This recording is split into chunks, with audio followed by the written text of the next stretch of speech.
Astaghfirullahal azim. Hasbunallah wa ni'mal wakil.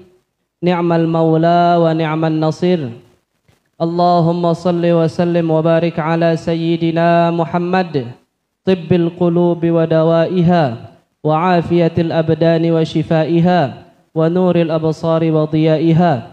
Jazallahu anna sayyidina Muhammadan sallallahu alaihi wasallam ma huwa ahluh. Assalamualaikum warahmatullahi wabarakatuh. Alhamdulillah wassalatu wassalamu ala rasulillah, amma ba'du. Puji syukur kita panjatkan kehadirat Allah subhanahu wa ta'ala. Salawat beriring salam, tak lupa pula kita hanturkan kehadiran junjungan Nabi kita Nabi Muhammad sallallahu alaihi wasallam. Sebelum memulai kajian kita pada pagi hari ini, ada informasi bagus, alhamdulillah. Beberapa saudara kita yang sempat terjangkit positif corona sudah sembuh.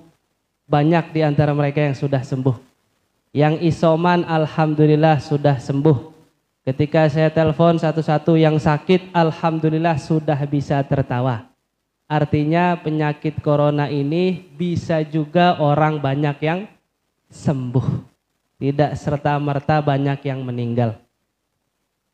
Kemudian kita kirimkan Al-Fatihah untuk diri kita semua yang masih sehat, semoga Allah tetap sehatkan, atau yang masih sakit Allah segera sembuhkan.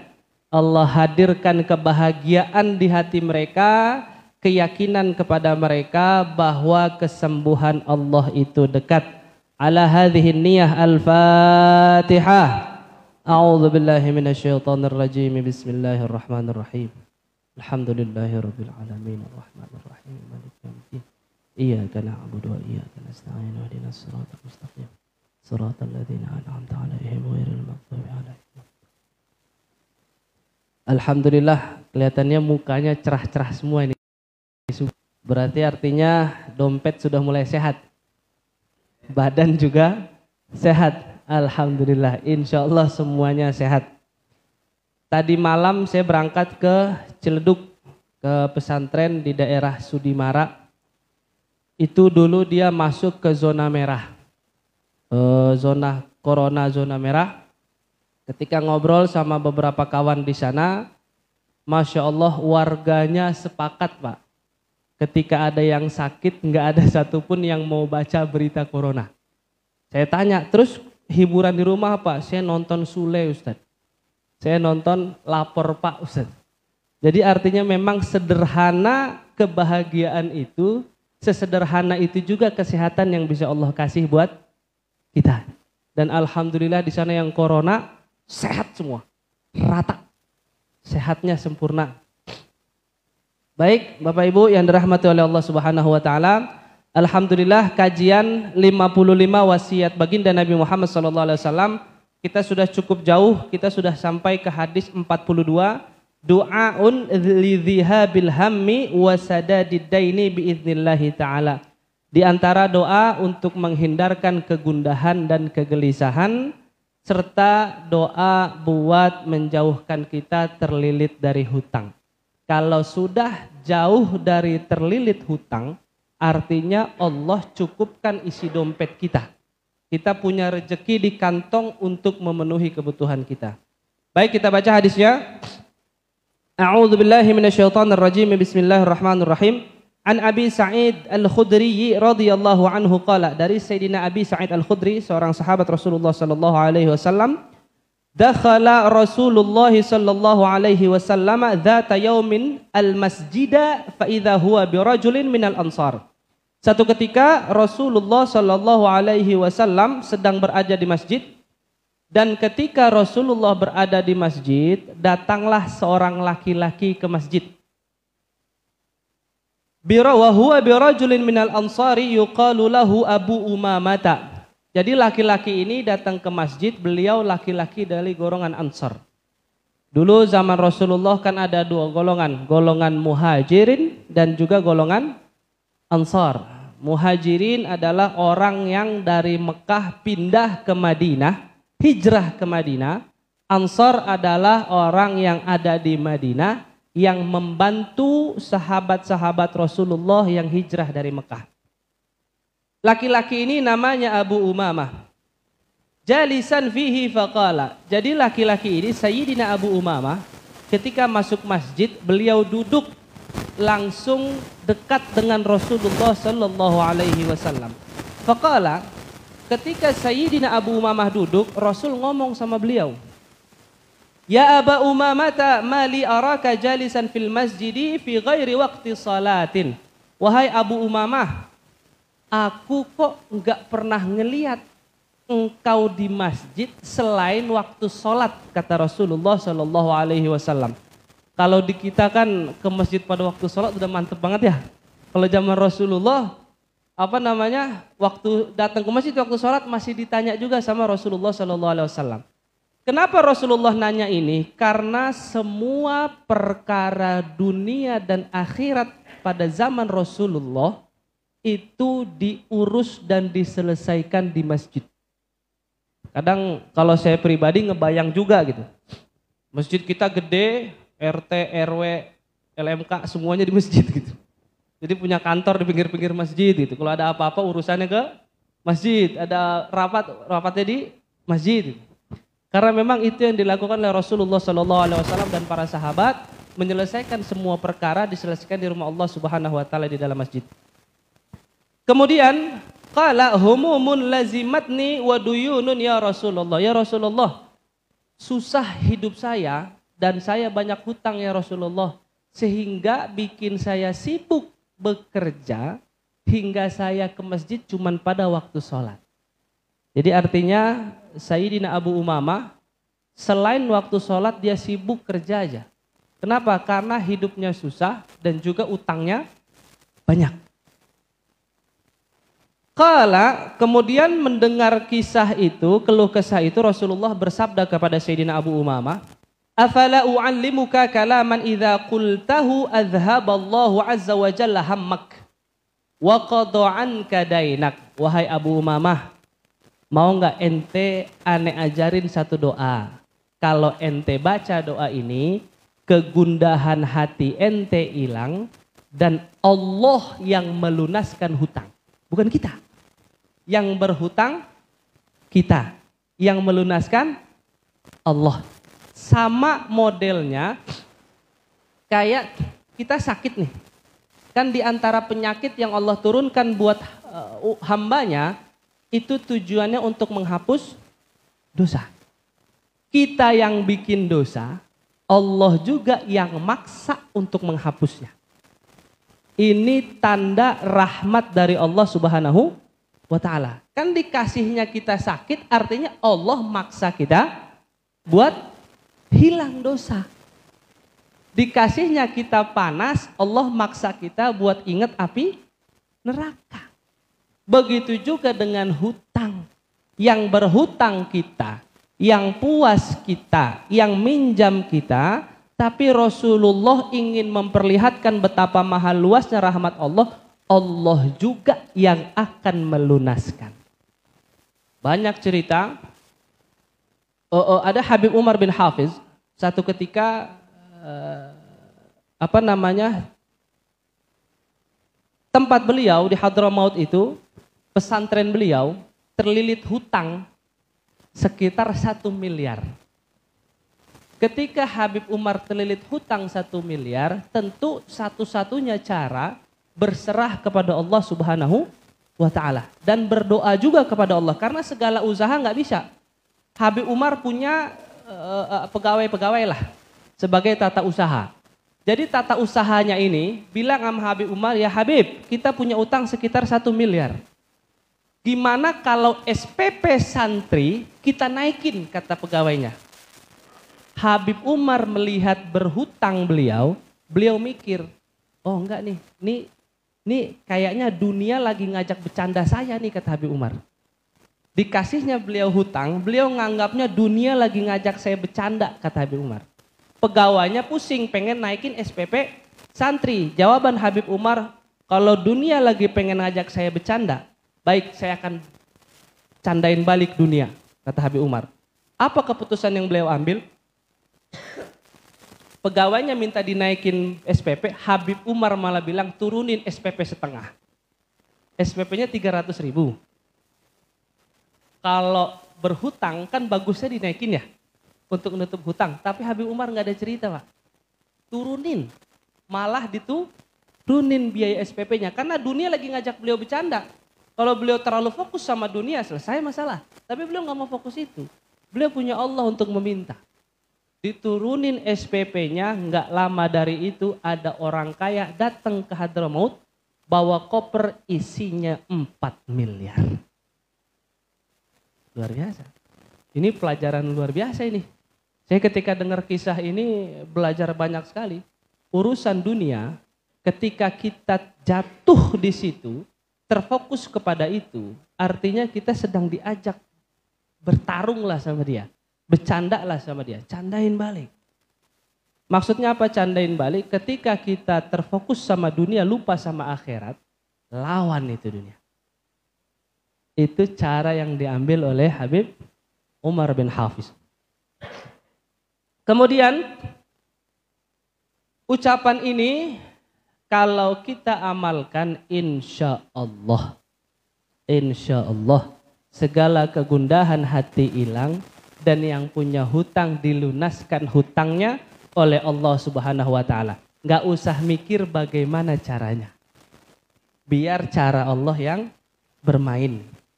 Kita aja nggak mikir kan gimana caranya semalam kita bisa makan, kita nggak mikir. Semua udah diatur oleh Allah. Faqala bala ya Rasulullah. Mendengar itu Sayyidina Abu Umamah bilang, ya Rasulullah boleh mau tuh.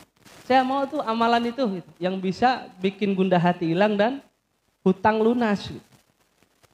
Qala qul idza asbahta wa idza amsayta. Amalin ini pada waktu pagi dan juga pada waktu petang. Ada model banyak orang ngamalin. Paginya ada yang habis subuh, petangnya ada yang habis maghrib. Paginya ada yang habis subuh, petangnya ada yang sebelum maghrib atau habis asar. Terserah kapan aja. Tapi biasanya banyak yang ngamalinnya habis maghrib, habis subuh dan juga habis maghrib.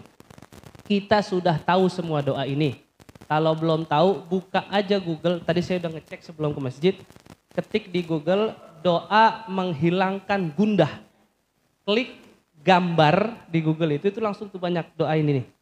Itu saya udah cek di beberapa foto yang teratas sampai bawah itu sama doanya kayak yang ada di kitab hadis ini.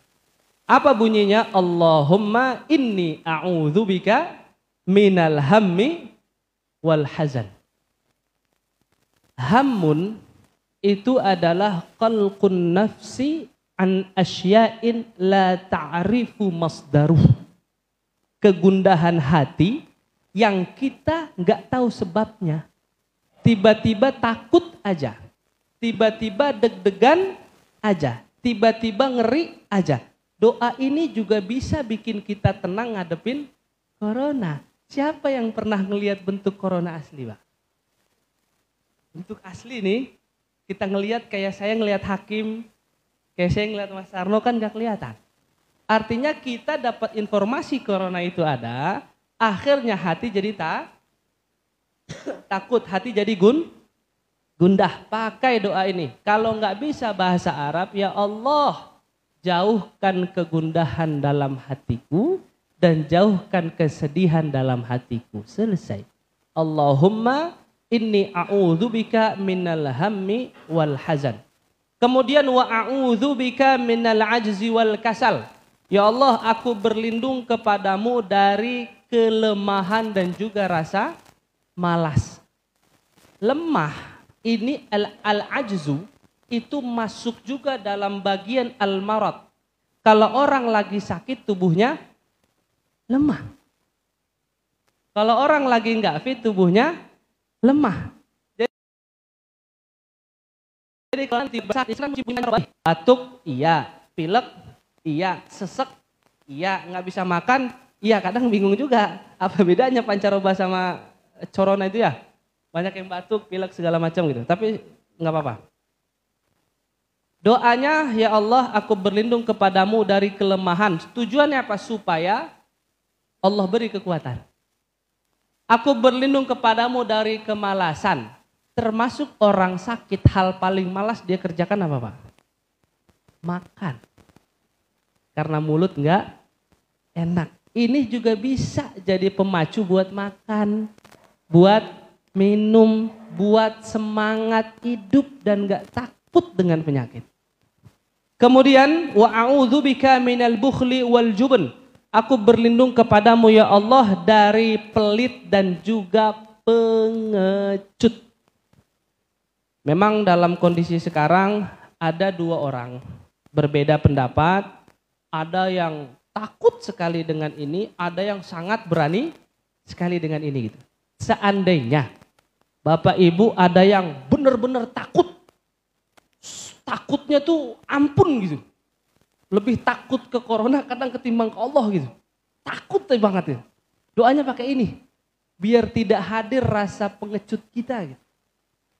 Biar hadir rasa berani kita. Alhamdulillah, ini juga fakta di lapangan. Dari awal corona itu, ini jamaah subuh. Di setiap masjid yang saya datengin, semuanya kan berani. Dengan apapun kondisi itu, bukan menyepelekan dan bukan tidak percaya dengan adanya, tapi ada keberanian. Berangkat ke masjid, sholat subuh, alhamdulillah semuanya sehat. Dari 9 masjid yang saya datangi, itu yang dari awal subuhnya tetap ke masjid, itu alhamdulillah semuanya sehat. Dan belum ada informasi yang saya dapat, ada yang wafat karena corona yang subuhnya istiqomah. Itu kan dia punya keberanian untuk tetap jalan beribadah. Kan lucu Pak, lucu banget. Kita sholat nih pakai beginian nih. Ini kan bentuk kita nurut pemerintah dan juga bentuk ketakutan kita nempel ya. Coba sholat ini, habis itu foto, lihat orang foto. Ada nggak foto pakai silang-silangan? Di kafe ada nggak silang-silangan? Kan lucu tuh, lucu sekali. Gitu. Tapi ya nggak apa-apa, insya Allah kita nurut sama pemerintah. Kemudian, wa a'udzubika min ghalabatid daini wa qahrir rijal, dan aku berlindung kepada Allah dari terlilit hutang dan juga dari tekanan orang jahat. Jadi insya Allah kita doa ini sangat cocok juga kita pakai di saat PPKM ini. Nanti ada PPKM, rencananya ada PPKM per level Pak. Kayak sambel. Level 1, level 2, level 3, level 4. Tapi nggak usah khawatir. Hadis qudsi, Allah pernah berfirman, ya bena Adam, la takhafanna min dhikir rizq madama khazaini mali'ah wa khazaini la tanfaddu abada. Kita kan PPKM susah, kerja susah, apa susah, keluar susah, cari duit susah. Nggak usah khawatir. Allah udah bilang la takhafanna min dhikir rizq. Jangan sekali-kali kamu takut dengan sempitnya rezeki. Madama khazaini mali'ah. Selagi berangkasku kata Allah masih penuh. Wa khazaini la tanfaddu abada. Dan berangkasku tidak akan pernah habis. Kedua, ya benam, khalaqtuka li ibadati fala tal'ab. Aku ciptakan kamu beribadah kepadaku, jangan main-main. Hati-hati kita main-main. Wa dhamintu laka rizqaka fala tata'ab. Aku sudah jaminkan untukmu rizkimu. Enggak usah ngoyo cari itu. Enggak usah stres dengan itu. Wadomin, kalau bahasa Arab sudah doman Pak, doman itu jaminan yang gak ada syarat. Jaminan yang gak ada sebab terhalangnya gitu. Kita mati, meninggal itu artinya jatah rizki kita sudah selesai. Bukan Allah tidak memberikan rizki, 4 bulan 10 hari sudah Allah tentukan buat kita. Kapan kita mati, berapa rezeki kita, dan juga siapa jodoh kita. Ikhtiar silakan tapi seadanya saja. Nggak usah pusing cari duit, asar lewat. Kerja zuhur lewat. Maksain ini sholat lewat. Jangan. Dahulukan akhirat, maka dunia akan lari ngejar kita. Jadi Bapak Ibu yang dirahmati oleh Allah Subhanahu wa taala, tapi saya pernah bahas hadis qudsi ini, tiba-tiba ada jamaah yang nyeletuk, Ustadz nggak ngerasain sih jadi pedagang kecil. Lah lebih parah Ustadz lagi. Saya ngajar semuanya gratis Pak, nggak ada yang bayar. Dari mana kalau mau ngomongin duit? Pesantren saya tutup sekarang. Kita nggak punya gaji. Dari mana kalau mau ngomongin duit? Ceramah jauh-jauh pulang ceramah dikasih aqua doang, terima kasih ya Ustadz. Alhamdulillah. Sampai sekarang saya nggak mati. Pegawai bukan apa bukan? Artinya jaminan rizki dari Allah sudah banyak. Sudah ada. Nggak usah khawatir dengan PPKM. Nggak usah khawatir dengan PSBB. Insya Allah. Semoga Allah Subhanahu wa Ta'ala meringankan segala urusan kita. Terakhir kalimat hadisnya, faqultu dzalika fa'adhhaballahu azza wa jalla hammi wa qada anni daini. Sayyidina Abi Umamah mengamalkan itu. Apa yang terjadi sama beliau? Fa'adhhaballahu azza wa jalla hammi. Allah hilangkan kegundahan saya, wa qada anni daini, dan Allah lunasi semua hutang saya. Wa sallallahu ala khairi khalqihi Muhammadin wa ala alihi wa ashabihi ajma'in bi rahmatika arhamar rahimin. Terima kasih banyak Bapak Ibu yang dirahmati oleh Allah. Semangat terus, senyum terus, bahagia terus. Jangan lupa ketika sehatkan jasmani dengan berjemur pagi hari, kita sehatkan juga rohani dengan zikir kepada Allah Subhanahu wa Ta'ala dalam hati. Mau istighfar, mau sholawat, mau tasbih, mau apapun silakan. Jangan jemur doang, mulutnya diam. Jemur sambil Allah, Allah, Allah, Allah. Allahumma sholli ala Muhammad. Allahumma sholli ala Muhammad. Walaupun kita mati dalam berselawat dan istighfar. Kalaupun kita susah dalam salawat dan istighfar. Ya, kenyangkan juga rohani. Di Mesir ada salah satu syekh itu, Syekh Abdul Malik Sya'ban pernah bilang begini, salawat itu bisa menyehatkan ruh 100%. Salawat, zikir-zikir apa aja menyehatkan ruh 100%. Kalau ruh sudah sehat 100%, jasad ini tidak akan sakit berat 100%. Ini syekh yang menyampaikan, saya tahu orangnya. Saya tahu kepribadiannya, betapa taatnya beliau. Bahkan kalau saya ngaji sama beliau sekitar 6 tahun. Ngelihat beliau seperti tidak pernah sakit. Tapi kalau ditanya, Syekh pernah sakit enggak? Sakit. Jadi sakitnya masih mampu diatasi. Nyangkan ruh 100%, insya Allah jasad kita 100% tidak akan dikasih penyakit yang berat kecuali atas izin Allah Subhanahu wa Ta'ala. Wa sallallahu ala khairi khalqihi Muhammadin wa ala alihi wa ashabihi ajma'in bi rahmatika arhamar rahimin. A'udzu billahi minasyaitonir rajim. Bismillahirrahmanirrahim.